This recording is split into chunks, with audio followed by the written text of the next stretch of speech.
This next song is about a beautiful queen from the city of Apia who married to a king of Tonga, or one of the princes of Tonga, years back. And she was taken away. They lived in Nuku'alofa. She's died very sad because she never had children from him.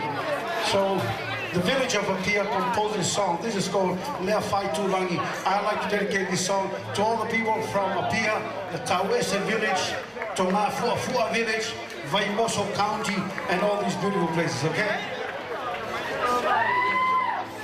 I'd like to introduce Ilona Irvine right now. She recorded this song and she's going to sing it.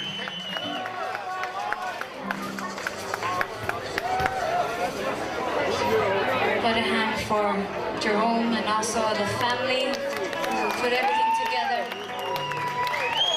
I'm so nervous. I've never been so nervous in my life. Except with the king over here.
Cheers.